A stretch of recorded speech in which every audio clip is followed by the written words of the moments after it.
Hello, today is the 13th day of Sivan, the 19th of June, and we are on the fourth reading of Parshat Behaalotecha. And the reading today consists of two parts that are related to one another. They both have to do with the journeys. We're now just before the first journey from Mount Sinai. And there was an order to these journeys. And the first thing that would happen is that it's called a cloud that would hover over the tabernacle would move. It would actually change its orientation and move over the tribe of Judah. And that would be the signal that it was now time to disencamp and to start a journey.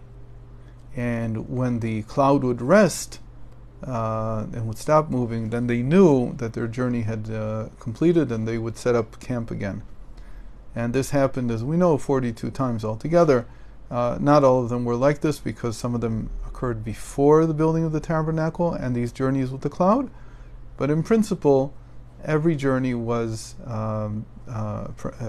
put into these beginning and end stages of the cloud. The other thing that would happen is that once they noted that the cloud had changed its direction, the people would blow the trumpets. And that's the second part of our reading. Now, what this means internally is that, first of all, that though we like to plan life, and we should plan life, there's nothing in the Torah that is against that. In fact, it's the opposite. If you don't make a plan for life, then you may not be able to extract everything that you can. You won't be able to do all that you could have. You may miss your potential if you don't make a plan. On the other hand, what this Torah reading is telling us is that in the end, it is God who decides when journeys begin and end. And life is full of journeys, as the Baal Shem Tov said. These 42 journeys that the Israelites went through in the wilderness are symbolic of 42 journeys that every person goes through in life. So there's this aspect to life that is we're not in control. We're not totally in control. And it's God who decides when journeys begin and when they end. But the other aspect is that even though it's God who decides, we have to blow trumpets. And the Maggid of Mezrich, the successor to the Baal Shem Tov, he has a beautiful insight into the word trumpet. In Hebrew, that's chatzotzra. And he says that it's like a word that reminds us, it's a composite word that's made out of chetzi tzura, half a form. So there were two chatzotzrot, there were two trumpets. Each one is half of a form. What do we mean that it's half of a form? That even though it's God who decides when the journey starts and when it ends, it's still up to us to blow the trumpet. It's still up to us to bring our half of the form into the journey. In other words, the journeys are not also pleasant. Some of them are very difficult. Some of them seem to be hopeless. Some of them don't seem like they will ever end. On the other hand, there are times when for 20 years they didn't move, the Israelites didn't move from the same camp. So life is a series of these journeys, and some of them are very unpleasant, some of them are pleasant, some of them are journeys of growth. Usually that happens at the beginning of life. But in any case, it's still our duty, and it's actually our contribution, our half form of the journey is to blow our trumpet. In other words, to prepare ourselves and to accept the fact that it's now time to move on, that it's now time to change, it's time to shift. And that is our contribution to life.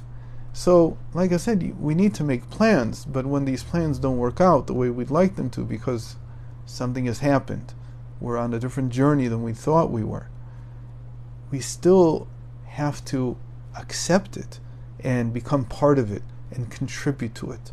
And that contribution is done by blowing a trumpet. Now, blowing the trumpet is very symbolic, because the Torah doesn't tell us to call out. The camp is moving. That is not what they did. They blew a trumpet. This reminds us of the breath of life that God blew into the nostrils of Adam. And the Tanya explains that the reason, based on the Zohar, that the reason that God blew the breath of life into Adam's nostrils, and he didn't speak it into his nostrils the way he created everything else, is because the breath of life comes from the deepest, innermost aspect of God. When you speak, a person can speak forever without ever weakening, without getting tired. And we know people speak a lot more than maybe they should. But we can speak forever, but we can't blow air forever. If you're somebody who plays the trumpet, you probably know this better than I do. But the analogy that I have is blowing balloons.